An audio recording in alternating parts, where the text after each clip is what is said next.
Hello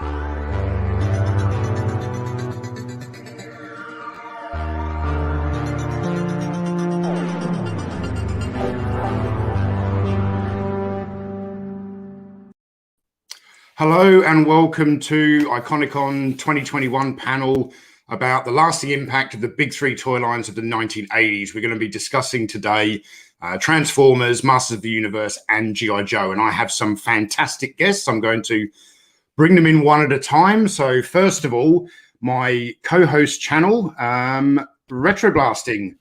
Michael and Matt, how are you doing? Not bad. How are you, sir? Not too bad for 4 a.m. Not too bad at all. I did get an early night, so I'm.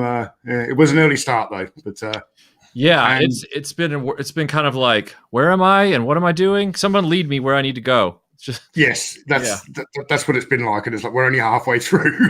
right. And next up, I'm going to bring in Newt and Johnny Havoc from Simple Tricks and Nonsense. How you doing, guys? Hello. Very good. Thanks for having us on. Oh, my pleasure. Your first time on my channel, so I'm really enjoying this.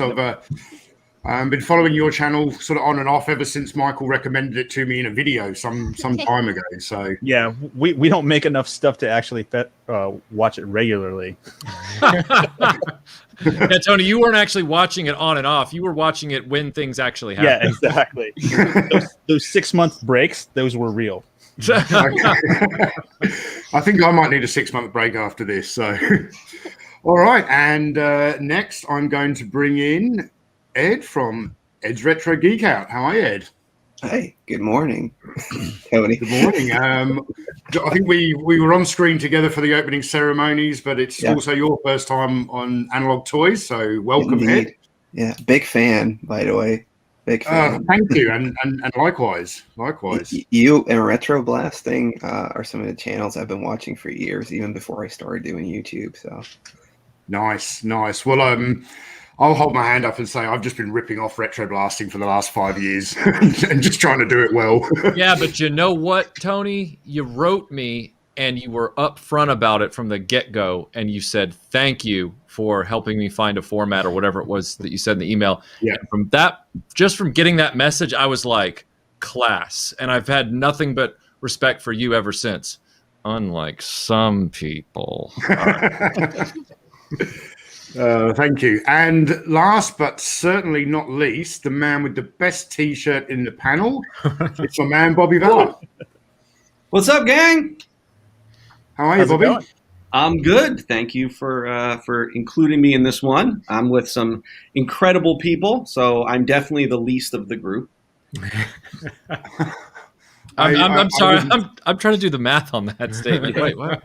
I feel like Ringo Starr, where I just say, "Oh, well, I'm just happy to be here." I felt like you were Bilbo Baggins at the birthday party, where you're like, "I like less than half of you half as well as you deserve, and I know less than half of you half as well as I should." And everyone's like, "Biscuit? Like what?" Oh wow! I just had $100. What? Ronnie James, thank you very, very much. That was a rainbow in the dark. Stream. I would have started it for nothing. I am always amazed. There are a select few people. They remain a mystery for the most part, but they come to a toy live stream and then they just make it rain, and it's like, what is going on? It is just crazy. Yeah, fortunately, Ronnie James is a patron of my channel, and he messaged me privately, so I knew, because he has a different name on Patreon. He wants to keep his name private, so right. I know who that is. Thank you very much, Ronnie. And my man Keith Knight's here, along with a lot of other people. Hi, Keith.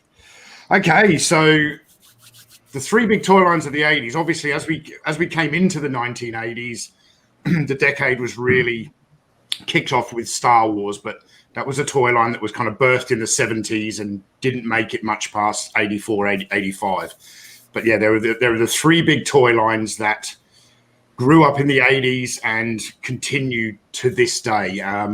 First of all, to try and gauge the room, I'll go around one at a time to see if you have a particular favorite out of Transformers, Masters of the Universe, and G.I. Joe. So Retro Blasting. if you would like to go first. Sure, Matt. From he's my retro blasting / Reklaimers Vintage Toys partner. Would you like to field that question first? Sure. As the retro blasting duo. Yes, absolutely. I'll try not to be too verbose because we all, we got a packed house here. So, I was at ground zero for all three of these.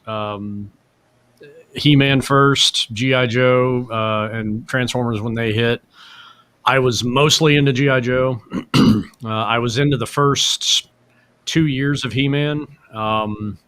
Had literally everything that came out. Liked it. Really enjoyed it, but G.I. Joe kind of eclipsed it. And I collected G.I. Joe from its inception until 90, and I just aged out. Transformers, I dabbled in. I had probably 8 or 10 from the first from the G1 from the first waves. After that, they were cost prohibitive, and I just didn't follow it as it progressed. Basically, I gave up. So. My answer would be that as a child, my favorite by far was G.I. Joe. As a collector 40 years later collecting these, my favorite is what my least favorite was as a child. My least favorite was Transformers, and now it's my favorite because they can easily be taken apart, repaired, and restored. Whereas with G.I. Joe, it's a much harder prospect with the plastic clips and everything like that. Yeah. So I kind of have two answers. It flip-flops. G.I. Joe, when I was a kid, Transformers was the pariah, and now they've switched as a collector. Interesting. Mm-hmm. Interesting. Newton, Johnny, whichever one of you would like to go first. Mine is definitely Masters of the Universe. I'm more of a casual G.I. Joe and Transformers fan, so. But yeah, definitely Masters. Nice. And Johnny? So yeah, I got in on the ground level with G.I. Joe, and I had a handful of He-Man, a handful of Transformers. I didn't stick with them as much because most of my focus, as I transitioned out of Star Wars, I really put everything into G.I. Joe.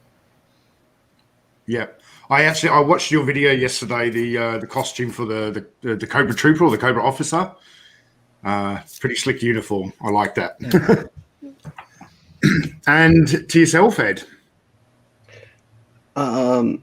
My favorite is definitely Masters of the Universe. We played with that as kids and have such great memories. Even as a collector, that was one of the things I started picking up right away. Even though I was just going for Turtles.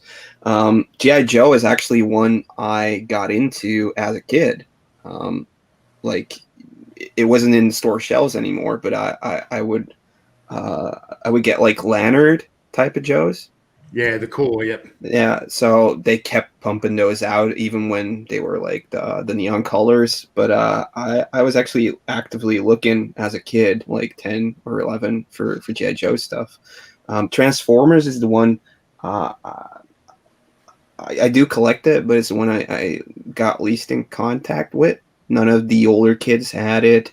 And being a kid of the 90s, I grew up with Beast Wars. So yeah, that was a thing. I did have a Generation 2 Grimlock, which I totally loved. And some of the really late, I guess, Generation 2 Transformers. Did watch the cartoon on a rerun, but it's the least favorite, but nonetheless still a favorite toy line I do actively collect for. Nice. And Bobby, why don't you tell the audience all about your love for Transformers? Yeah, Transformers, man, I'm through and through. I bleed, Autobot. No, Transformers is by far my least favorite toy line. I just never got into it as a kid, and I had one Transformer as a kid. I had 6 shot, and because I didn't have instructions, I couldn't figure out how to transform it either way. So it got stuck in this limbo position. And I was like, yeah, I'm good. Masters of the Universe was very important through my childhood because I was kind of there for the whole thing, and I remember having He-Man parties, and I had a He-Man toothbrush. So He-Man was big for me, but my whole life it's been G.I. Joe. G.I. Joe has never left. For those of you who've seen me on other podcasts, my YouTube channel, you see my room. It's the Joe room. So it's G.I. Joe Central in there. It's always been G.I. Joe. And, to me, there's no other toy line better than it. It has everything that I would want out of a toy line. Nice. And we've got a super chat here from Jim Largo. Thank you very much, Jim. He says, Iconicon is a great visit with familiar favorites and an introduction to new ones. Cheers to all. Valaverse Action Force will soon replace the big three. Wow. Well, that's a bold statement. I wouldn't even say that. maybe if they buy my company, then sure.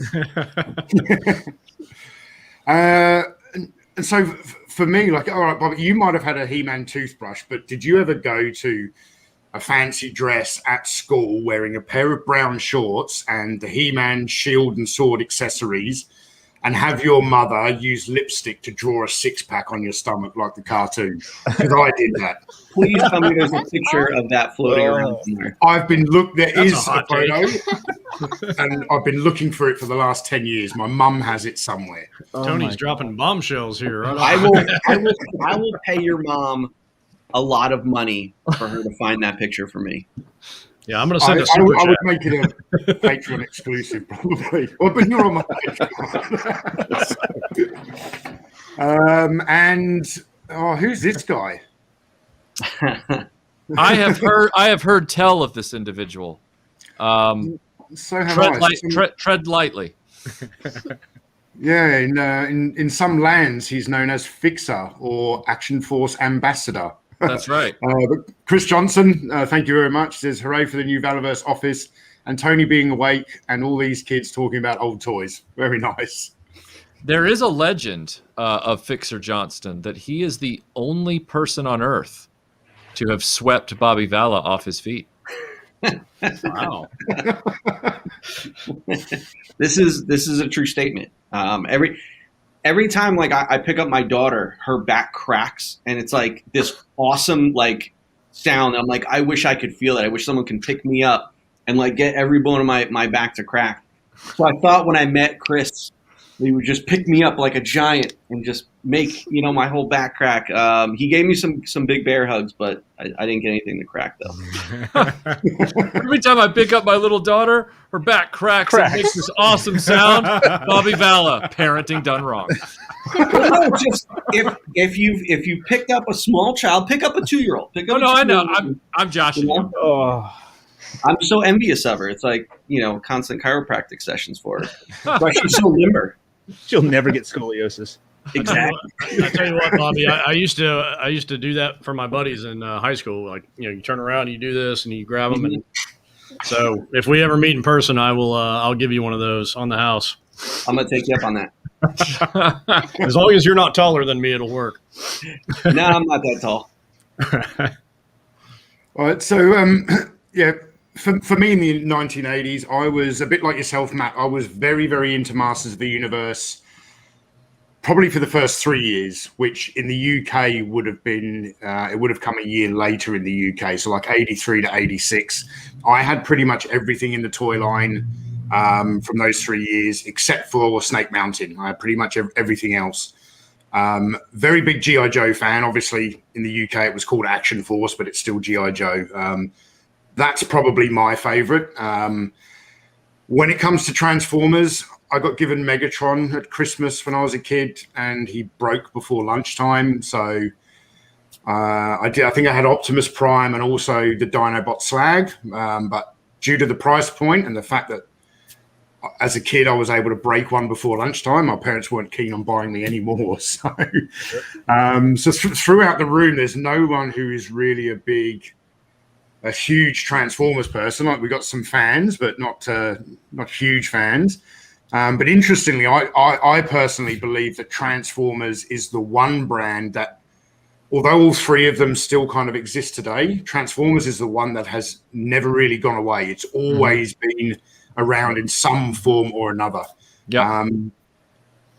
Perhaps, Michael, why do you think Transformers has been around for as long as it has?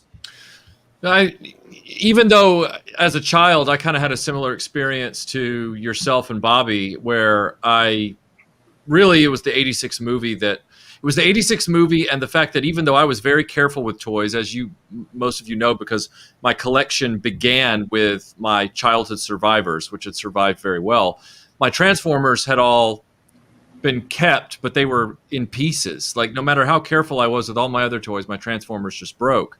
And I felt like they were, not all of them, but like the ones I liked, like Optimus Prime, Soundwave, I felt like they were too early for prime time. Like, the idea was solid, but the execution just wasn't there yet. And I've since collected all the G1s. You've probably seen the videos of me restoring my childhood Optimus. Like, I've rebuilt him like 3 times because he was that important to me, even though he was busted.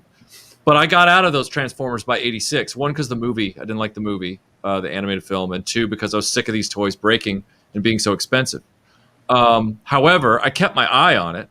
I remember seeing the Generation 2 versions being sold when we would go to Windsor in the UK in the early 90s. And I remember Beast Wars coming out in the early to mid 90s. And I think that's why Transformers has stuck around, because they can keep reinventing it and chase the trends of kids and what they're into in any given moment. When G.I. Joe tries to do that with Star Brigade, to chase, Power Rangers or whatever it was in the early 90s, chase Dino Hunters with Jurassic Park, kind of rings hollow. Whereas a Transformer, they should just be like, well, the next wave of Transformers are going to turn from robots into dinosaurs. And people are like, cool. And it's like, yeah, done and done, So that's why I feel like in my take, Transformers has managed to weather all of this, because cars always change. So you can always bring out another model of car that turns into a robot. Airplanes, vehicles, they're always evolving. There's an endless amount of opportunity for something to transform into a robot. So you're saying that Transformers are the most transformative toy line? Copyright Matt Swafford. So we have a super chat here from Ryan Sweeney. Thank you very much. He says, we were all worried Fixer would take Bobby home with him after Joe Fest. I wasn't worried about that. I installed LoJack on myself just in case that happened. Yeah, but I mean, I personally would get him graded first. And Eddie, thank you very much. He says, enjoying Iconicon from Costa Rica. I'm a diehard Transformers fan. I still collect Masterpiece, official and third party. Very nice. There are a lot of Transformers fans out there. And your Muslim uncle, thank you very much. He says, how did Transformers the movie affect your love-hate for the toy? Did anyone start liking Transformers from the movie? How did it affect you in Gen? In general, yeah. I said, I walked away from it with the movie. I'd love to hear what everybody else says, though. Well, for me, I had gotten out of Transformers before the movie. I don't remember seeing the movie until sometime in the 90s. So has anyone else got a take on that? I never saw the movie as a kid. It wasn't until my early 20s that I saw the movie. Yeah. Anyone else? I saw the movie because my brother was very into Transformers. Mm-hmm. So like I said, I'm a casual fan of Transformers. It's like, I like the movie, but I'm not going to go out and collect the toys. Right. Right. I loved the original art crew. I really loved the first season, probably 2 seasons of Transformers, though I wasn't as into the Transformers that just started magically appearing on the cartoon, like Power Glide and stuff like that. I was like, I like the original guys. Like, that's the A-team for me. But yeah, that movie really broke the whole momentum for me with that. I was like, you know what? I'm going to go do Mask and Voltron. I'll check you guys out later. Yeah. I was out of Transformers by the time the movie came out. I was still interested in them. I just didn't have them. Yeah. They always got passed over for other stuff. I was always asking for different things for Christmas and birthdays and things like that. So when the movie came out and I learned that they had done an animated movie, I was like, oh my God, I got to see this. I didn't see it in the theater, but I saw it on VHS and I was super excited, and I watched it and I had that same, the same feeling you did and everybody else did, where it's like, what's going on here? Who are all these new people? What did you do to my toys? What did you do to my favorite characters? Transformers the movie didn't, like, I saw it in theater, didn't just kill my love of Transformers. it also killed. You know how they say ignorance is bliss and knowledge brings fear? Well, I'd always known that cinema floors were sticky when you got off the carpet and walked to your seat, but I never knew why. But when we went to see Transformers the movie, they had a giveaway at the beginning because it was for kids. So they turned all the house lights on in the theater, which had never happened before. It was the first time as a kid I saw the whole, because it used to just be a dark place with some curtains on the side and a screen. You sat down in the dark and you waited for it to get darker. But boy, they turned all the lights on and I went, oh my God. Like Transformers broke so many things for me. That was a traumatic day for you. Oh yeah. Yeah. Yeah, I actually, looking back, this is bad comedy. Like, I was just like, to quote Megatron. Actually done. Thank you. Sunny Fish, thank you for the super chat. It says Transformers have never gone out of style.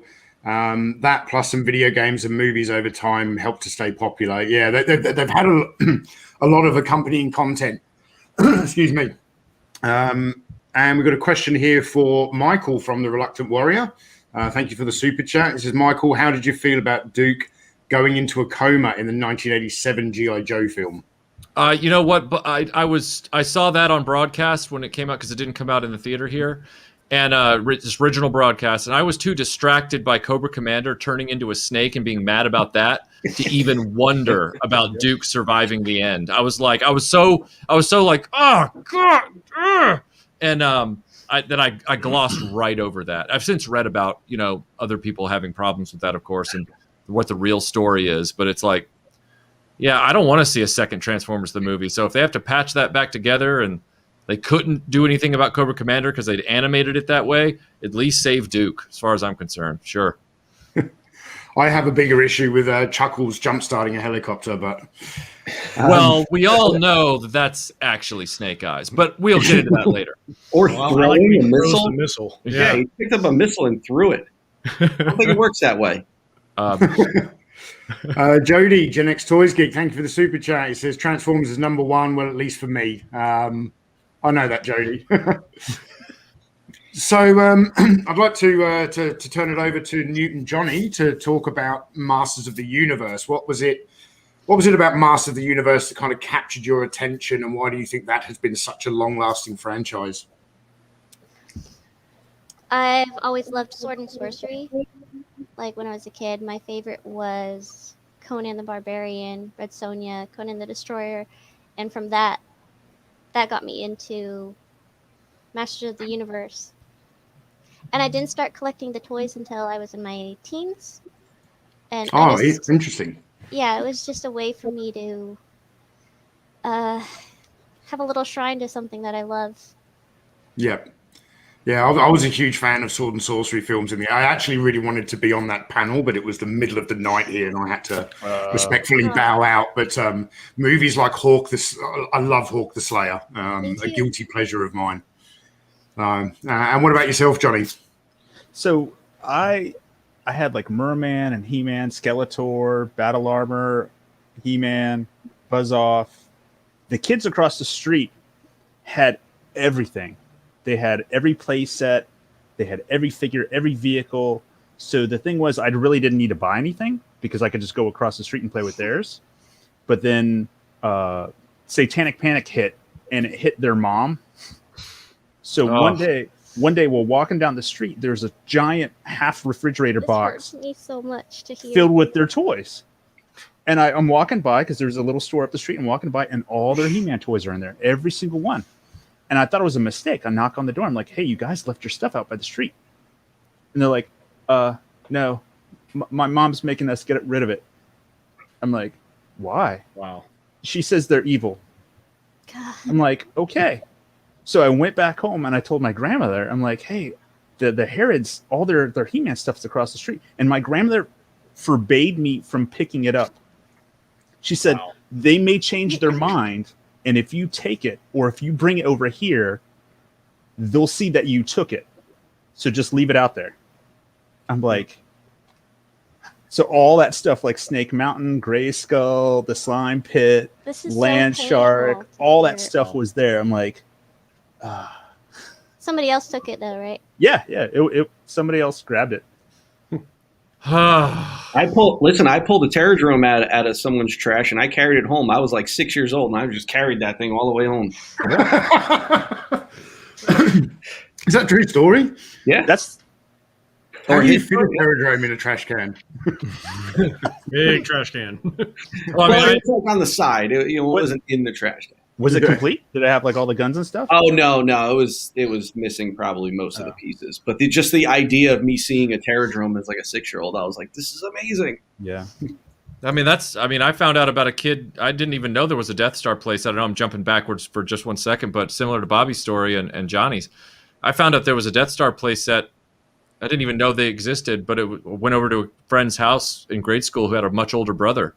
And it was sitting there. It wasn't complete. I didn't know what made it complete or not. I didn't know if it was complete at all. I just knew it was the Death Star, and I was like, oh, my God. And then a year later, they sold it at the school garage sale in a paper bag for like $2. And I asked my mom for $2, and I just walked it to the car. And that's the one I restored on my video channel. So I feel what Bobby's talking about for sure. Yeah. That's awesome. Jody, thank you for the super chat. He says Duke was originally supposed to die in the G.I. Joe movie. They changed it due to the backlash from Optimus Prime dying. Those movies came out very, very similar times. They're like 6 months apart, I believe, something like that. Yes. And Sal from 2 Cents Toys, thank you. He says, a pint on me, mate. Hello, friends and all. Bobby Baby owns the second attempt at the custom I made in a video for Iconicon. Nice. Oh, cool. I'm excited for the G.I. Joe part the most. All right, so Ed, you're a Master of the Universe guy, yeah?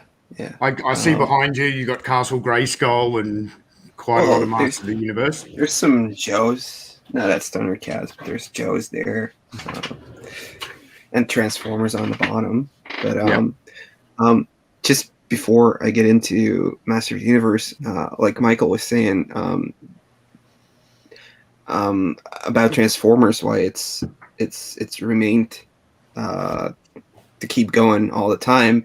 I would classify, G.I. Joe and Master of the Universe as an action figure toy line, but it seems like Transformers is more of like, I don't want to say gimmick, but it's a toy that changes. And it's like you said, it can change from anything. It can reinvent itself in any time period. And so I wouldn't really compare it to the other two toy lines because they have, their own backstories. And He-Man has changed over the years, like becoming smaller, bigger again in 2000X. And then obviously what they did with the Matty Collector stuff.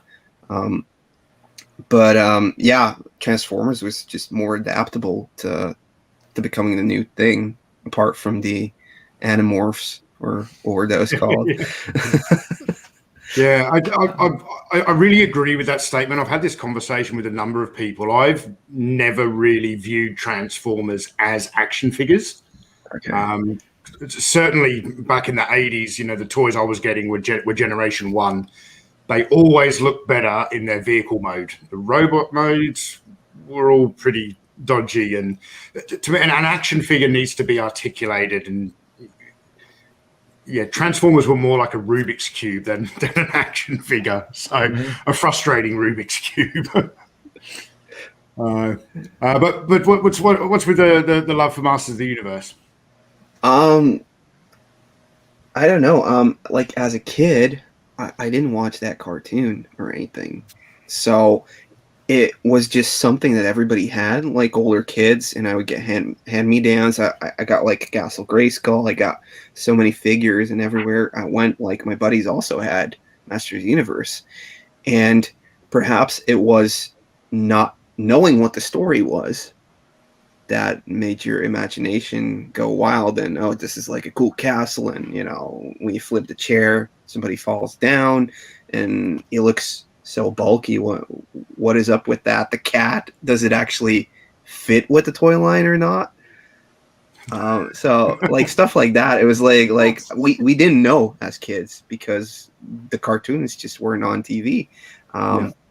G.I. Joe we did watch, and Transformers was also on TV, and like Thundercats isn't in this one, but I did read the comics for those toys. So even though I didn't see the TV show, I knew what the story was. But for Master of the Universe, it was just like finding out, making up your own story with them, and they worked perfectly together with the turtles that I had. So yeah, to this day, I think it's probably like it really rivals TMNT for me. Like they have the best play set, some of the best cast in there. Yeah.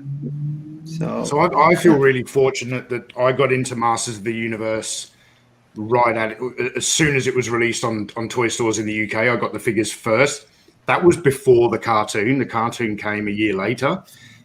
So we learnt about the world of Eternia through the mini comics, and that is a quite different mythology to the cartoon, and my much preferred mythology. But maybe the ones we got didn't have the mini comics, so it was just hand-me-downs, and we had to figure it out. Yeah, but I totally get that. Like the mini comics, Yeah. Well, I think a lot like yourself, Newt, I was a big fan of things like Conan the Barbarian and Hawk the Slayer, and because those movies didn't have toy lines, your Masters of the Universe figures were perfect for kind of having those sword and sorcery type battles on the living room floor on a Saturday morning, that kind of thing. So, all right, Bobby, you want to talk to us a little bit about G.I. Joe? Oh yeah, sure. I mean, what do you want to know? I'll tell you everything.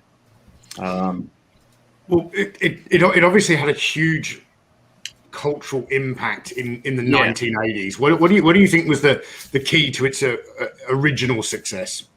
I think just it's trying to think of the word. I'm like blanking for a second. It just had so much to choose from. Like Transformers, you had the Transformer, and then it's like, it turned into a vehicle, into a robot, but there was no like figure that came with it that fit into the vehicle or anything like that.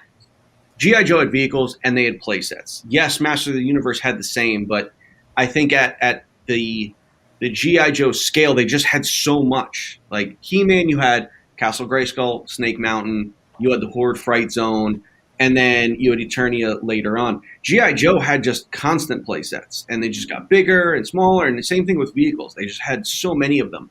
So I think just the ability to make your world huge, and, they had a lot of troop builder options, good guys, bad guys. So it really gave you everything you needed to do as a child to, like, play. Like, I felt like there was, the only thing that, like, they had parachutes, but it's like we would take like shopping bags and like put them under their arms and throw them up the stairs. But like, you could still have a lot of imagination with G.I. Joe, but they also at the same time gave you everything, like literally gave you everything. And, I think the size of them was great. Like it could fit in a kid's pocket, like I remember just always having Star Wars figures and G.I. Joe figures just stuffed into my, my Lee jeans, going to like elementary school. So, there was that. It was,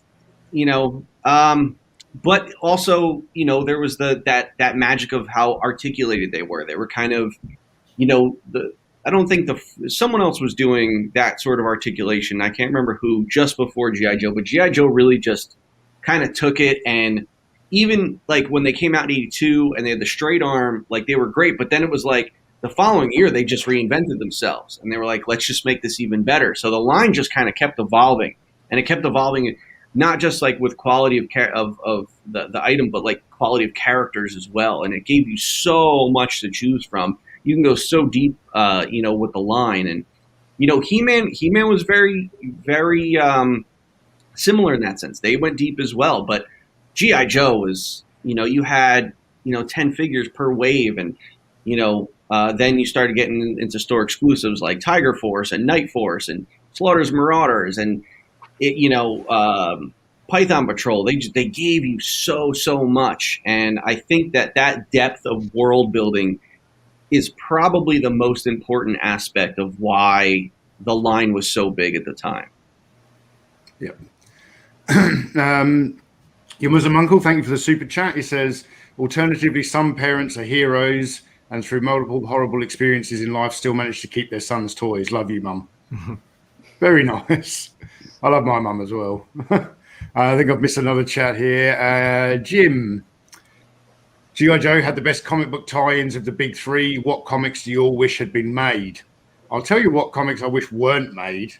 That's the G.I. Joe Transformers crossover. Yep. Accurate. And Jody says, one thing you have to admit, Transformers are probably the most easy to take apart and repair across the lines. No sonic welding or glued parts. Yes, agree, Jody. So, Michael, I know you during the 80s you didn't immediately get fully immersed in G.I. Joe. You kind of sort of had a one or two pieces each year because you were still into Star Wars. Mm-hmm. When did you have a dam breaking moment where you just went all in on G.I. Joe? Or Well, after my parents sent me to therapy for my rock lord fetish, I really took stock of my life and realized that I had to make changes. No, seriously, what really happened was I might have actually gotten straight arm clutch with the Vamp before I ever had a Star Wars figure. Time in kid memories is very difficult to just determine, and so that could have been a matter of months. It really could have been. But I had straight arm clutch with the Vamp, straight arm grunt, straight arm flash, and the APC.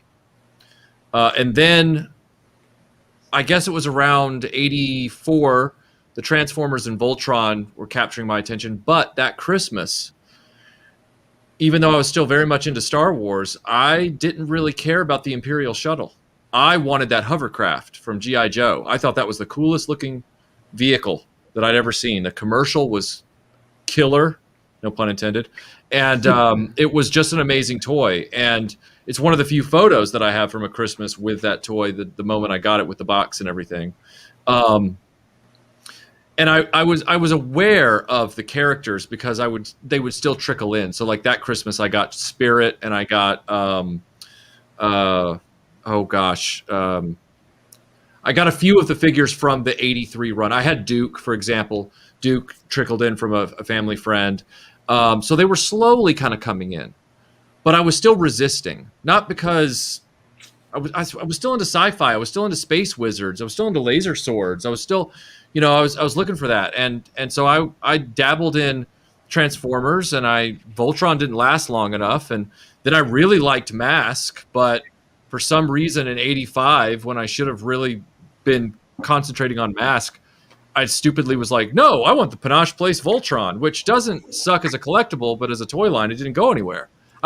If toy collecting in the 80s was Vegas, I should never have walked up to any gambling table. I always bet wrong, like every time.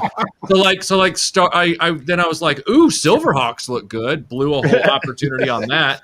One action figure, and I'm like, this blows. And then so by the time we got to 87, Captain Power was the last straw, because I put all my Christmas chips in on Captain Power, got all these Captain Power toys, only to find out that the show that my toys would interact with played while my parents dragged me to church every day. So I'm going, okay, I'm done. I can't do this anymore. And by that point, I had like the Awe Striker. I had Snake Eyes version 2, Firefly. Some of them were still coming in, but so I went all in 87 to 89 on G.I. Joe. So I was a little late to the game because by that point I'd missed the Tomahawk and I'd missed a few others, but I still stuck with the figures. Got a few of the Tiger Force vehicles that had previously been discontinued. It's a big regret. If I could go back in time, I would tell my younger self, not really to invest in Apple or Amazon. I'd probably tell my younger self, just keep doing G.I. Joe from 84 on. Just don't stop. Master Son, thank you for the very generous super chat. He says, watching all you Titans on the same channel is like watching the old 80s crossover shows. Watching you debate which is best is like watching Battle of the Network Stars. While flying in the Air Force, and I had a Decepticon patch on my flight suit. Wow. Yeah, I know a lot of army guys who used to have like Punisher skulls on their body armor rack and stuff like that. And Jay Famous says, which line had the higher quality vehicles across the board, Star Wars or G.I. Joe? Everyone, please give your opinion and then fight. I gotta ask that Bobby and Matt just answer this first because of their experience both in designing toys and Matt in selling toys and going through collections. I'd love to hear. I want to hear from everybody, but I really am excited to hear from them on this one. Take it away, Matt. I'll take it first, Bobby. Sure. The question of quality is a little bit. That's a question mark for me because quality as far as play value or quality as far as durability and engineering, because I feel like those are kind of two separate categories, but I'll answer both. I think durability, Star Wars vehicles they have better longevity. Seems to be overall a lot less moving parts. There's less missiles. There's less guns to break off. They are screwed together for the most part, so they're a lot easier to repair. So I'd say durability, Star Wars wins, but as far as engineering, you got to say G.I. Joe. I mean, a 12-year run on a toy line that produced vehicles every year. And yeah, there's some real dogs in that line too, but I mean, it would definitely be G.I. Joe as far as overall quality of vehicles provided in the line. And Bobby? I'll make one point, and it's if the Millennium Falcon was in the G.I. Joe line and Hasbro did it then, they would have made the entire cover come off and maximize the entire ship's insides. Yep. That's the difference between the two lines. Yep. I think G.I. Joe, as far as designing, and also G.I. Joe was designing their own vehicles, like creating, like Ron and all the other designers there, they were creating stuff, where Star Wars, you had to go off of what the IP was giving you. But also, like, that's the Millennium Falcon. When I got it as a kid, like I got it like later on, probably when I was in my early teens, I was like bummed. Like, I want to see the rest of the inside. Why did they only make this small portion open up? Like, the rest of the ship is hollow. Like, why would they do this? Whereas, like, you look at the whale, it's like every compartment opens. You could put something everywhere. And that's what I always liked about the G.I. Joe line was they even had like engine covers come off, so that you could just see detail for no reason. Like, there was no reason to have that engine cover come off. There was no functionality, but it was just cool to see that. So, I think G.I. Joe is definitely far superior in just overall aspect of a vehicle line. They definitely took some design elements where I think the designers were thinking more realism and less kid focused, because there's some stuff that like breaks off and falls off, and like every vehicle it early on in the line has something that is hard to get. Like the Mobat has a little turret gun right here, and it's like that's like the most common piece that breaks and comes off, and you can never find it. The Dreadnought car, it has an antenna that comes. Anything with an antenna always broke. The tabs always broke. So yes, I would say durability, but I mean, Star Wars definitely had some faults in durability. But I think that's also when you're creating something for a kid, they're gonna just destroy that thing. They're gonna play with that thing hard. So any small tab or anything like that is gonna fall off. But G.I. Joe by far, also the way their vehicles evolved over time. Start off with a Vamp and a Ram, and you'd small things like Trouble Bubble. But it's like, think of what you ended up getting like only a few years later. We got a Defiant. I won't even say the Flag, because the Flag is a coffee table. It's just because of its size. But if you haven't played with a Defiant, the Defiant is a feat of engineering. Just the way it cranks up, and it's two shuttles and the doors and all the compartments inside the shuttle blows your mind. It had a little refrigerator and cabinet space for all the astronauts, and it's awesome. So G.I. Joe definitely evolved and really raised the bar year after year. I mean, definitely after I'd say 89, it got a little dicey there where they started like downplaying, like you got big stuff in 89, and I think 90, because 90 you got the Hammerhead, which is a fantastic vehicle. And then like 91 and on, it just went down to small things like Jeeps and, smaller neon colored missile firing things. They put more into the missile firing spring aspect of it, because the spring loaded stuff didn't come in until I think 90 or 91. Yep. So actually, 90, because the Hammerhead has spring loaded missiles. But I think 90 was when that kind of first started. So I like that the early stuff didn't have to deal with oversized launchers to fit the springs and the mechanisms and deal with all that extra cost, and they put more into the actual design of the vehicle. So long-winded answer, G.I. Joe, hands down. You can tell Bobby's the G.I. Joe guy. Got a super chat here from Drew G. It says, oh my God, what an all-star panel. Thank you for taking the time and patience to produce this free online convention. It truly is a blast. For you guys, behind the scenes, it's pretty hard work, but I'm enjoying it all the same. And Lyle Convoy, thank you very much. He says, Joe's stuff had engine compartments so kids could reenact their dads yelling at and fighting with their vehicles with their Joes. Yep. Just checking I haven't missed anything else. No. So I wanted to ask Simple Tricks and Nonsense. Are there any modern Masters of the Universe toy lines that you have started collecting? Are you getting into Origins or anything else? I bought a couple Origins when they first came out, but they weren't doing it for me, so I kind of stopped. What was it about them that you didn't like? Well, what I didn't like is the paint jobs on them and the head sculpts. I really like the articulation.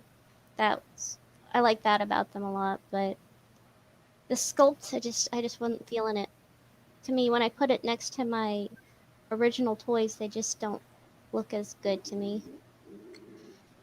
I would agree with you on that aspect. Like I do particularly like the Origins line, but I think it really struck me when I got Trapjaw, and I actually put him in a video, and I took a shot of him right next to the vintage Trapjaw, and the head sculpt is far superior on the vintage. It's like it was so good in some areas, but then they just kind of dropped the balls in these other areas, and that kind of ruined it for me. So. Yeah. The Melvor, thank you very much, said, enjoying the discussion, everyone. I'm excited about Action Force Sergeant Slaughter. Can we get the fridge also? Just to really rub it in. Bobby, I don't want to see the fridge in the toy line. I might have to put out a post that squashes this, because I had to do it with the Chuck Norris talk, and I think I'll have to do it with the fridge talk. And I find it very funny how often people ask for fridge. Sarge was in the line. He had 4 figures over 5 years. The fridge was one figure, offered 1 year, never showed up anywhere else. Not in the comics, not in the show. He was just one mail-away figure. So I don't understand. Like, don't get me wrong, the figure's great. You will never, ever see Fridge in the Action Force line, because he didn't have any impact. Also, I did do digging early on when I first started the line, and I heard from some other people that tried to hire him for conventions. He's super, super expensive. I don't know why, and also he's in very bad shape, so his family manages like his affairs. So it's like they're just, they're jacking up prices. And it's like, all right, well, we're never going to use him in the line because it's not mutually beneficial for everyone. So it's like that's kind of off-putting, in that note. But it's like the impactfulness of Fridge is just terrible. So like when people suggest it, it's like, come on, you could do better than that. So I remember watch that. When he came out as a mail-away figure in the UK, no one had any idea who he was. But also, you should do something original, like a female Australian sniper called Kylie. And Yes. Lion Convoy Reviews, thank you for the super chat. It says, you guys are lucky. You're debating which is better in quality while I'm eyeballing my cat slayer, hoping it doesn't disintegrate or spontaneously combust out of spite for its own existence. And that's coming from the Thundercats channel. That's why I love Thomas. He is as fatally objective as I am. Look, and I can, Action Man, you can see, is my favorite toy line, and I'll agree that Eagle Eyes are creepy. So Ed, do you just collect vintage, or have you gotten into any of the modern Masters of the Universe stuff as well? I got, I think I got one Origins figure, and I think I pre-ordered Hordak, the Buzzsaw one. But it's mainly the vintage stuff. I do really like what Super 7 put out with like Hero and Eldor, and that one-off episode they did where you have like possessed Skeletor. But yeah, I always stuck to like the vintage. Honestly, I do really like the new adventures as well. That's one line I'm really looking to find more figures for. Ah, interesting. That's a line I never watched the cartoon. I was in high school by the time that came out, so I don't have that sort of childhood nostalgic collection. But neither do I. But I will say my favorite thing about the Origins line is my She-Ra can finally sit properly on my Swiftwind. Before she's just like kind of Her legs are towards out. the back. So That's why I was surprised, Newt, when you said that the Origins line wasn't doing it for you, because I watched your review of the She-Ra Origins figure and you seemed pretty pleased. So to hear that, that's quite a turn, a change in the wind. yeah, it's The color Some- on her the is thing real is- bad. I think. yeah. I'm gonna repaint her, but Yeah. the thing is, some of them are great, and some of them aren't. So I don't feel like I can collect all of them. Yep. I'll just Yep. get like the ones I like. Like their Roboto was a mess Mm-hmm. that they released. She-Ra was good. I liked her. I'm not crazy about her face, but I like that one. Mm-hmm. And like he said, the coloring, but I can repaint that. I don't feel the need to get another Skeletor or He-Man. Right. Yeah. See, I'm of the opposite ilk, where I'm sick of trying to maintain these vintage ones. I love their face sculpts; they are better than the Origins line. Some of the coloring is superior, but I am tired of all of the 40 years on, falling apart. And when you try to fix them, you end up breaking the edges of their waist piece. If you're trying to get that leg band back in, ask me how I know. So you end up breaking more of it that's irreparable, trying to fix the reparable part. And I finally just said, I'm done. I can't do this anymore. I'm tired of I'm tired of He-Man walking around looking like he has 5 o'clock shadow on his inner thighs. Like, what is that all about? Yeah. Like, I totally feel you, because mine fall apart on the shelf. Oh, see? It's like, and their heads legs discolor. Yeah. And it's like I maintain them, I clean them, and still. So apart. Newt, have you used the replacement leg bands to restore any of your vintage figures? I've been doing. I want to try those. I've been doing the screw-in O-rings. with the eyelets, O-rings. Oh yeah, that's a method I learned from Toy Pool years ago. Yeah. Yeah, that's even more I've work, mastered though. that, but it's a lot of work, and Yeah. it's scary doing that to your figures. I mean, to quote a very famous internet clip, ain't nobody got time for that. I mean, like I don't have time to do that over and over again. I bought a big He-Man collection at the beginning of the year, and I normally, unless they're in good shape, I won't buy He-Man collections, because if their legs are turned out and completely wobbly and they're missing everything and they're faded, you can't really. I mean, it's cost prohibitive to try to source all those parts and everything else. And I'm not changing those rubber bands. I've sold them before with completely super wobble legs. I'll put a band in there, but that's on you. Right. Like, here, you do the work. This is your toy now. I'd rather eat soup with a fork than repair those figures. Yeah. I have a guy who fixes him for me. I got a Oh, guy. you've got a guy Worry who does it about for it. I got a guy. you. That's awesome. Reluctant Warrior, thank you very much. Says, what are your opinions on Frank Langella's Skeletor and Dolph Lundgren's He-Man? Also, do you think it is possible for Bravestar to make a resurgence in the modern toy market? Oh, that's I love Franklin. I love the whole movie, Masters of the Universe. Are they your talking favorite about the movie toys? ever? Are the toys? I've got the Dolph Lundgren He-Man toy, but I don't have Skeletor. I think Langella just completely owned as Skeletor. I think he was amazing in that role. Yeah. I know a lot of people like to make fun of the face makeup that he had in that movie, but I mean, given the limitations of the time, making makeup like that someone can act through, I think it's fine. I think it's very effective. He's been on record as saying that's his favorite role that he's ever played, and Yeah. I mean he's been Oscar nominated.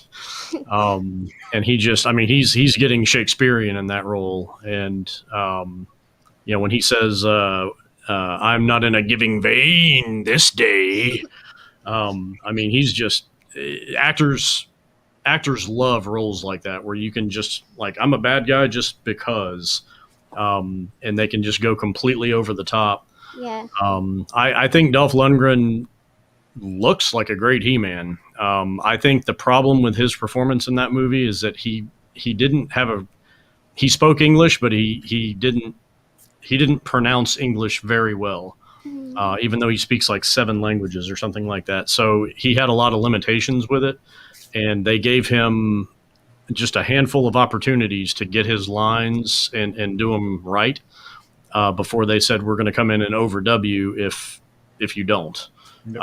But he had that in his contract where it's like he got I think 2 or 3 chances to do his own dialogue, and not be copied. So he pulled it off, but it's stilted. Stallone, I think William Stout actually says in an interview I saw where Stallone came on set and he looks at him and he's like, "You gave that guy lines?" Oh my God. I never heard that. Yeah, he was in Electric Boogaloo, the documentary on Canon Films, and I remember that line. He was like, "You gave that guy lines?" Stallone said that? Yeah, I know. Yeah. And Stallone's telling you that? Savage. Can you see him? I mean, by the power of Grayskull, I have the power. And Exactly. I guess we're going to go get Skeletor. I am the law. Yeah. All right, Michael, I need you to do a stream where you watch the entire Masters of the Universe movie, but overdub your voice as Stallone for all of Lundgren's lines. Done. Awesome. Has to be Done. I'll do it. I can't wait. And I will start it. I will add a slate at the front that says, "You Start gave moving that out. guy lines, Sylvester Stallone." And then we're just going to play the movie, and it's just going to be overdubbed. Yes. Mm-hmm. And you should do Skeletor's voice over Frank Langella. Oh, but he's so good in the movie. I don't want to disrespect him like that. I am not in a giving vein this day. I'll be back. That would be awesome still. Okay. All right. I'll definitely consider that. I respect both Lundgren and Frank Langella, but I will consider both. I've got a couple more super chats to read out here, but just first, does one person want to give me a quick answer to the other question here? Do you think it's possible for Bravestar to make a resurgence in the modern toy market? Who wants to take that? I mean, Subpar 7 will probably get it and kill it. There you go. So, There's the I was Personally, about to say they have to wait and see how the Silverhawks line does yeah, before they touch Bravestar. Well, Super I 7 did it. don't, I It would don't be- think Bravestar has the following. Exactly. Wave 1 of Bravestar from Super 7 would be Tex Hex, one of the little groundhog guys, and some character you've never heard of, and then they would never make another wave. Hey there, I'm Fuzz. Hey, Bravestar. Yeah. Or did he mean like to put it in like a kitty toy line? Because the origins were kind of like more meant to be just in toy stores, right? Yeah. Could that still work for modern kids having like space cowboys? I don't know. I don't know. I don't know if that would hit it at retail nowadays. I wonder Yeah. how many kids are actually buying these Watching toys cartoons? or playing with Yeah, these toys. not many. I think they should do it like they did with the standalone Star Wars movies. It should just be Handlebar, a Brave Star story. And it should just be all about like him in the saloon, throwing plates and dealing with people. Sandstorm Origins. Yeah. Brave Star Origins, Thunderstick. Oh, it's got to be about 30-30. Oh yeah. Brave Star Origins, 30-30. J Famous 13, thank you for the super chat. He says, "How committed to the lore of these toy lines were you as a kid or now? And in the case of G.I. Joe, which characterizations did you go with? The comic, the cartoon, or like me, the file cards?" For me, I didn't watch the cartoon as a kid, and I'm actually really grateful for that, for growing up with the comic and not experiencing the cartoon until later. I was certainly invested in the comic lore of G.I. Joe or Action Force, but it was the same comic, same characters. So I gotta know what Bobby's answer is. I was a cartoon kid, man. I was all about the cartoon. I think because I was much younger than some of you. Like, I was born in '82, so it's like Joe was already out and established before like I could start really getting into G.I. Joe. So I figure I was into G.I. Joe probably by the time I was 5. So you're talking '87, and at that point the cartoon was like riding high, man. And the movie had just come out. I was all about Cobra Law. I loved Cobra Commander as a snake. So to me, like that was it, just because I was young and I didn't know any better. So it's like I wasn't going to sit there and read the file card and like really understand like the stuff they were talking about in the file card. And I hadn't gotten any of the comics. So to me, it was just the world I was making up in my mind, but I was basing it off of the cartoon. See, I couldn't. The cartoon. Well, I'm sorry, Newt. Did somebody want to say something? I'm sorry. I was just going to say, you liked Cobra La, Bobby? I did, man. I thought it was cool. Bro, Nemesis Enforcer is one of the coolest looking characters. Granted, my taste have like, when I think of it now, it's like they shouldn't have gone in that direction. They shouldn't have gone sci-fi with it, and that was really weird with the spores and everything like that. And I didn't like that Cobra Commander was part of that whole organization. But at the time, when I'm looking at it, it's like you got Globulus, he's a giant snake guy. Nemesis Enforcer, it's got wings, and he's fighting Sergeant Slaughter. Like, it was cool, man. It was really cool as a kid, so I get it. But now looking back at it, it's like, yes, it was very far. It was way removed, and it also kind of was the decline of the cartoon, because after that, then Geek took over, and Geek started doing the cartoon based on the neon era of G.I. Joe, the 90 91 era. So it's it was a much different time then. But as a kid, I loved it. As an adult, I could see why it wasn't a good idea for the brand. As a kid, the cartoon, even though I didn't know about the comic book at first, the cartoon was always frustrating as an experience, because I loved Cobra Commander in the cartoon, and I loved some of the characters like Duke and even Lady J and Scarlet, but there was too little Snake Eyes and there was too little Storm Shadow. Mm-hmm. It was always Bazooka and Shipwreck. Oh God! Like I know they put him there just to josh me.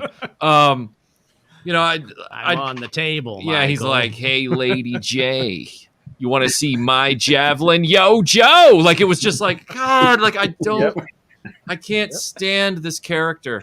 And then when I found out about the comic, and it was a lot more of the cool characters like Snake Eyes and Storm Shadow and a whole different character dynamic, I was like, oh, this is what I've been missing. Now the file cards were really cool.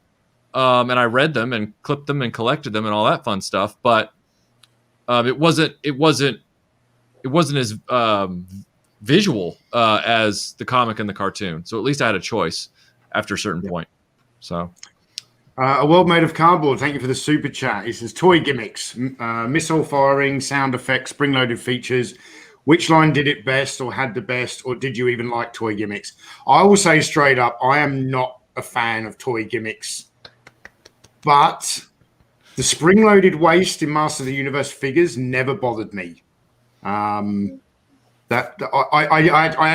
enjoyed. That's the one toy gimmick or action feature that I've always liked, because you still had the posability with the legs and the arms and the head, and you could just make He-Man punch Skeletor right in the face. So, Johnny, do you have any thoughts on this question? Even way back then, I preferred. I guess I had enough imagination that I didn't need some kind of play gimmick.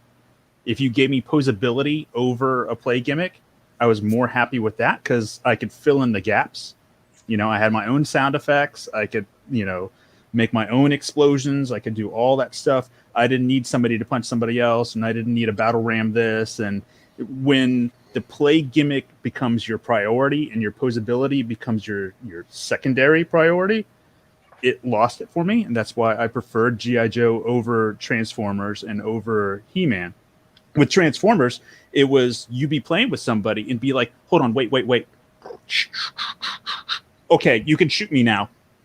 Yeah. You know, Right. Stop to Minutes later. transform, and it's like, okay, now we can continue playing. You know, with He-Man, it was like, oh, well, my guy does this, and that's all he does again and again. With G.I. Joe, you can put them in the poses, and they can do flips and grab each other and hang off ledges and all this other stuff, and your brain fills in that gap. We've got a ton of super chats to catch up on here. So, Liar Convoy, thank you very much. Says the biggest problem with collecting vintage, other than price, is time. These toys flatly weren't made to last 40 years. We'll never beat it. At least with G.I. Joe, it's not too difficult to replace an O-ring, and beyond that, I suppose you get crutches and stuff start breaking after a while. But Chad Zolo, thank you. Says Michael, with questionable quality, bad points of articulation of the Star Wars origin movie figures, and radical changes to the characters, what do you think this will do to Joe as a brand? And Tony, you're the man, by the way. I knew that, so I don't know. I just really think that movie is kind of a bad bet, you know, and I don't want to see Snake Eyes, you know, talk or anything. I think the brand is sort of dog paddling right now, and yeah. I never wish for any of these future projects to be bad. I want them all to be good, like Indiana Jones 5. I just don't have a lot of confidence that it's gonna.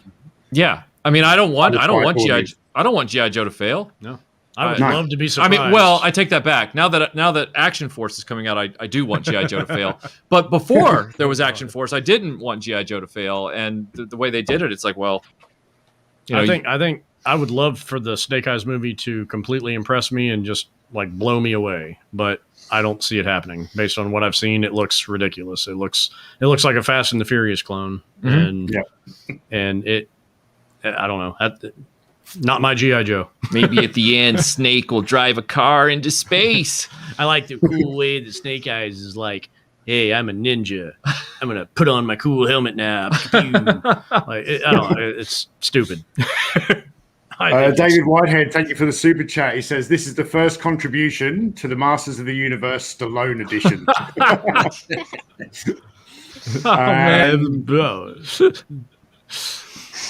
And we have, this chat just jumped on me again. Gen X Toys Geek, thank you. He said, were there much differences between the cartoon and comic continuities for MOTU and Joe's? For Transformers, continuities are across the board, even different between different comic lines from different publishers. Yes, certainly with G.I. Joe. And yeah, well, even with MOTU, with the mini comics that came with the figures. Totally different story than what Filmation was telling. Yeah, totally different story. Originally, there was no Prince Adam. He-Man was a warrior who came out of the jungle. Mm-hmm. Yeah. I feel like that's when He-Man kind of fell off for me, was when the cartoon came out. Oh, really? And when the cartoon came out, it kind of spoiled the mythology that I had created in my head.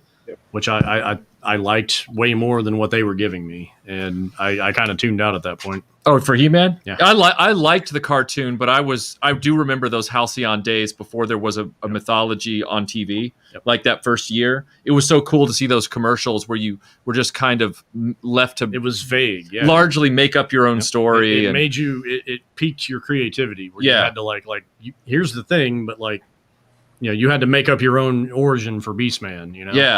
Yeah. And if you wanted to, He-Man could have Sly Stallone's voice in your head, Yeah, hey, Kilo, what's up? And Skyfall says, "What about Cobra Khan and the spray effect?"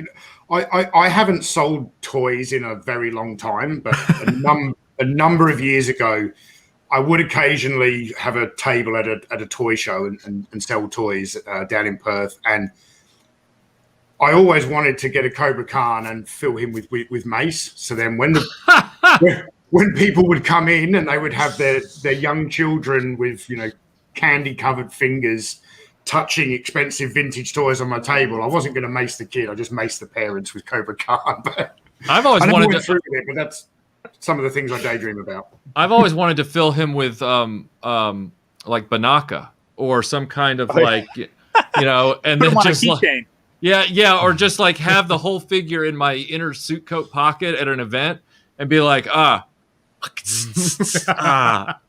people be like, did I just see what I thought I just saw? Oh God! You could put a lens cleaner in them, and hold on, let me clean my glasses. See, you know what's going to happen just from this conversation? The price on Cobra Khan on eBay secondhand is going to go up double. Yep. Let it. Yeah. I keep trying to get through these super chats, so we keep getting more. So, Bobby, if you don't mind making your answer to this relatively quick. Jim's asking you, what mistakes in the mythos of the big three have you learned from to improve Action Force? Are we not going to get Cobra La style figures in Wave 4? It's simple. Don't go to space. The second you go to space, it goes any line. So no don't space. go to space.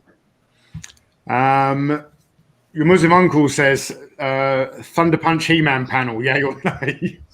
For Iconicon next year, I don't think I could talk about Thunder Punch He-Man for 90 minutes. Yeah, anyone else? That'd be a 10-minute panel. I don't know. I mean, the tagline is Thunder Punch He-Man. That's how it goes. I don't know if we have the cap room for that. Oh. Hashtag dad jokes. It's been a long day, guys. Please send help.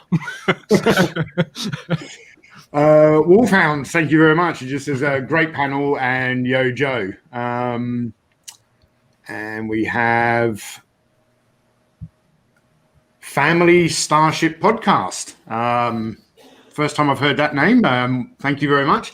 Web store with the grappling hook had the low-key best play feature. Thanks for the panel. Fact. I definitely agree. I was a huge fan of that action figure when I was a kid. A huge fan. Have you, Johnny? Have you got a web store figure in the collection? No, I don't. I also liked Mechanic. Mechanic wasn't bad. A lot of people they rag on Mechanic, but it's kind of a benign. It doesn't really interfere with the figure that much. So it's like. Well, isn't it funny that the simplest play features of just having a string and having your character being able to move down the line like Sky Raiders and whatnot, that creates a versatility to the figure. Again, it's the play gimmick, taking over. So if you keep the play gimmick simple, then you can do more with it. Yep. Yeah, they had Flutterina from the Princess of Power toy line has the exact same gimmick. Yep, that's my favorite figure in that line. She's it's really brittle, but that's a really cool, the wings and everything. And a world made of cardboard says, I read an article yesterday that said Subpar 7 is to announce on July 15 G.I. Joe Ultimates. Let the cringe begin. I really do want to get that T-shirt that somebody made that says Primer Hawks. I can't. It was on Infinity Equations group, and somebody made a T-shirt that said Primer Hawks, and I'm like, I'm in for one of those. Wolfie says, Bobby, not even some special retro Action Force Moonraker Commandos. Great chat, guys. Yeah, speaking of the simple bit of string, like I had a lot of fun with that kind of a piece of string was almost a play set to me when I was a kid. So you were a whatever cat. toyline. So you were a cat. You were a cat. I had an Action Man mounted here. But that's just reminded me of the there was like some wind up backpacks you get for GI Joe, and there was one that you have a string level and it would climb, and it was almost like had like a belly band that the figure would kind of hang in. So it was a cool action gimmick that didn't detract from the figure because it wasn't part of the figure. It was an accessory. And the fact that no batteries as well, that was excellent. Yeah. Jeffrey Peake, thank you for the super chat. He said, G.I. Joe Classified, don't need to ask a question. I'm sure you all have an opinion on this. Well, we're getting close to time. So I think I was probably going to kind of wrap up the topic by saying that I've mentioned it already. Transformers has never really gone away. As much as I don't like the Michael Bay movies, they've been huge successes. They have kept the brand alive. And I live in a very remote town. There is only one place to look at toys here, which is the aisle in Kmart. And there are rows and rows and rows of Transformers. We don't see any MOTU Origins here. We don't see any G.I. Joe. But MOTU is still going strong. G.I. Joe, I feel, is quite failing at the moment. Anyone else have an opinion on the future of G.I. Joe? Ed? Are you collecting any classifieds, or you're just a vintage guy? I'm totally not into that. Unfortunately, it's also just very hard to get them over here. In very hard to get mainland Europe. Okay, well, yeah. No interest, honestly. But my main thing is Finnish, so yeah. Bobby, what are your thoughts on the future of G.I. Joe? I mean, I think we're going to see another hiatus. You know, I've talked about it before a bunch on other podcasts, but yes, Classified is doing well, and I think the fans have to stop sometimes and realize that your fandom is small compared to the fandom of Transformers, Star Wars, and Marvel. Like, you guys are playing in a pond and you're this big. So just because Classified is doing well doesn't mean it's successful. It's doing well because of they only put a few chips in play because they're not willing to risk a lot. So they look at, okay, we sell out, all right, great. They're also getting a lot of backlash. When Hasbro gets backlash, they don't really want to address it. They're like, no, just cut the cord and just abandon ship. Like, we're good, we're done. Like, we don't want to deal with the nonsense. Also, look at it from the perspective of the Snake Eyes movie.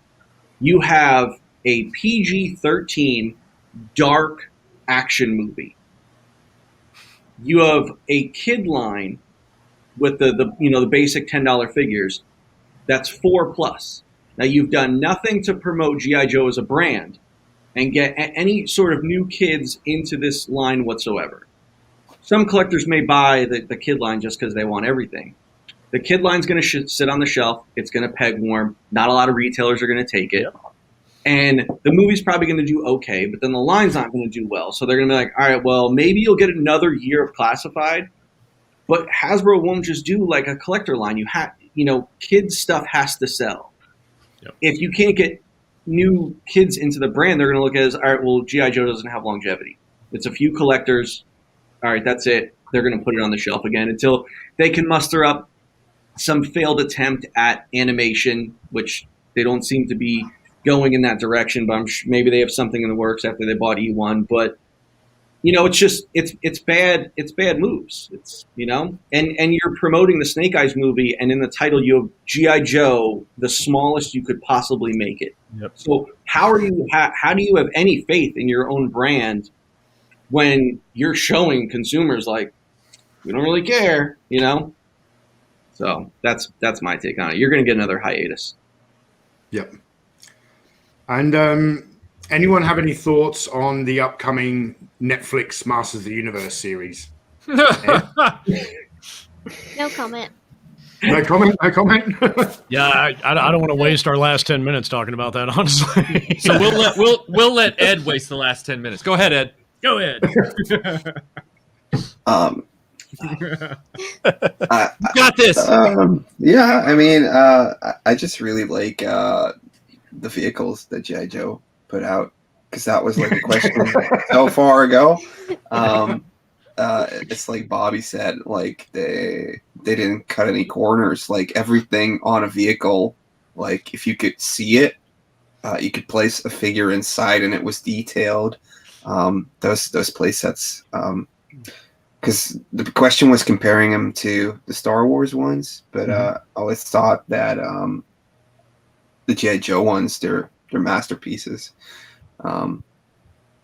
Yeah, like even like the mobile command center or the general, everything like that. It's just perfection. The way You, they sir, did it. you should be a politician. That was the most unapologetic redirect I've ever seen. Kudos to you, sir. Kudos to you. Chris Mewa, thank you very much for the super chat. He says, Tony, Skeletor t-shirt is awesome. This panel is brilliant. Such high quality at Iconicon. Cheers, everyone in front and behind the cameras. Thank you, Chris. And we have Filippo says, great panel. Thanks, everyone. Thanks, Philip, for the super chat. And Gen X Toys Geek. What's quite unique about Transformers is the amount of third parties filling in the gaps that Hasbro is leaving open. I'm not really familiar with third-party Transformers. Anybody else?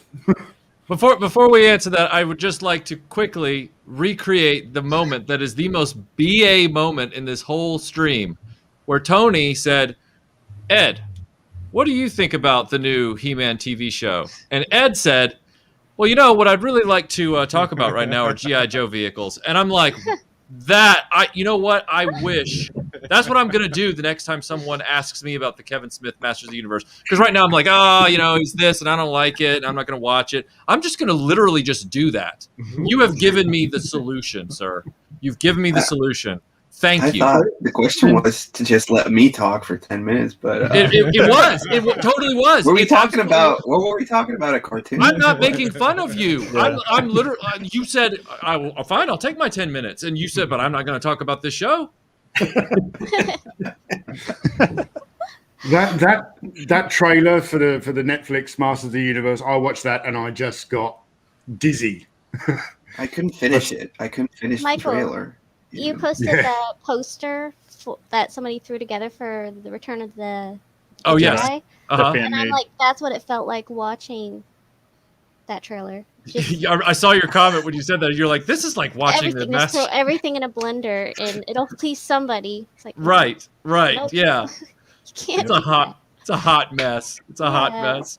That first teaser was like kind of cool, and I was like, okay, but they were only showing you the good stuff in that first one, and then the second one came out, and I'm like, I'm out. Yeah. It's shake and bake, and Kevin Smith helped. Like, the thing was, I didn't have my hopes up though, so I'm not disappointed. All right, we're getting close to time. I want to first of all thank all of my guests. I was really looking forward. This is actually, I've been on a few other panels, but this is the first panel of Iconicon on Analog Toys channel. So really want to thank all my guests for coming on and give you all an opportunity to let the audience know where they can find you. You know, if you've got a YouTube channel, kind of what it's about and that kind of thing. So I will start first with Simple Tricks and Nonsense. You plug us. I plug us all the time. All right, we're Simple Tricks and Nonsense. We have a YouTube channel, Facebook, Instagram. We mainly just make costumes and make videos of our costumes because nobody ever sees them otherwise. Newt likes to restore and customize figures. I've done some of that myself. I just don't have any videos on it. You can check us out there. Awesome. And the links to everyone's channel is in the description below, actually, except for Retro Blasting, because I think I plugged Reklaimers instead. Good. Plug Reklaimers, especially given how you guys now have like a regular correspondence. So yes, absolutely. Yes, I buy quite a few toys from Matt. He's a great seller to deal with. So, I do. Ed, where can people find you? On all socials, just Ed's Retro Geek Out. The main thing I do is I put out videos on YouTube, so under the same name. Yeah, and thanks for having me on this panel. It's awesome to be like part of this group. So thank you. Awesome. Thanks for the invite, Tony, because it was you inviting me. Yeah. My pleasure. Thanks for having me on. Thanks. You're welcome. I just said that, but hang on, guys, it is 5:30 in the morning here. Enjoy your meal. You too. I'm not drunk. Bobby, where can people find you on a Friday night? Follow the smell of money, and you'll find Bobby at the source. Scrooge McDuck. Sorry, Bobby. Please answer. You could find me on Friday nights on this little rinky-dink podcast called The Infinity Equation. I'm there with a good group of guys. Alex, Laser Pants, and Dante. We throw down, subpar 7 style. Also, you could find me everywhere. Just look up Valaverse on Facebook, Instagram, YouTube, and I think that's all. Yeah. And what's Valaverse about? For those this little rinky-dink toy line, little rinky-dink military toy line. Doesn't really have much history to it. Just something I threw. It's about guys going to space and then spores and turning into snake men. It's like Space Wizards. Yeah, I think it's Michael Schaefer is saying, please don't forget about the Iconicon toy auction on Facebook that'll be coming up soon. What time is that at? that is in about 30 minutes. Wow, so 30 minutes from now. Yeah, I will be slinging some vintage goodness. And part of the proceeds go to charity. Yes, yeah, the Dempsey Center for they do. It's kind of hard to explain, but it's they help people that have cancer or going through treatment or going through remission. They give them support, and it's ran by Patrick Dempsey, who was an 80s and 90s and I guess 2000s actor. He was on a lot of stuff, and so it's a charity auction. Nice. And where can everyone find you, Matt? I'm on Instagram almost exclusively under Reklaimers with a K Vintage Toys, and that's pretty much it. I've been getting a lot of people. I have a Facebook page for Reklaimers, but I really don't pay attention to it. So I've gotten like 20 different people like asking to join it recently, and don't waste your time. I don't really do anything there. So. And since you're not going to plug it yourself, I'm going to plug it. Matt also has a Patreon where you can join to get basically early access to the new nice vintage items he has up for sale. So I recently acquired a Centurions figure from Matt because I saw it on Patreon before everyone on Instagram got to see it. So if you're a keen vintage collector like myself and you want to get early access to the good stuff, you need to get on to Matt's Patreon. Yeah, patrons do get early access, and it starts at $1 a month, and a lot of stuff never even makes it to Instagram because the patrons get the first pick, Yeah. And I would be amazed if the people watching this or here on the panel doesn't know Michael French. But please, Michael, go through the motions anyway. Tell people where they can find you. I don't want people to find me. No, I'm on YouTube, Twitter, Facebook, and Instagram as Retroblasting. So it's youtube.com/Retroblasting, which is where we do the majority of our work, making content for video content for pop culture retro community. For the pop culture retro community, can barely talk. But then we also have an Instagram, Twitter, and Facebook under the Retroblasting name as well. So, yep, that's where you can find me. Mm-hmm. All right. Well, thank you to all of my guests. I've really enjoyed this chat. It was an early start for me, but it was a pleasure to have you all on, and I look forward to possibly bidding on some of Matt's toys in about 30 minutes. So that's next up on the schedule over on Facebook. So, all right. Thank you all for being here, and see you on the next panel.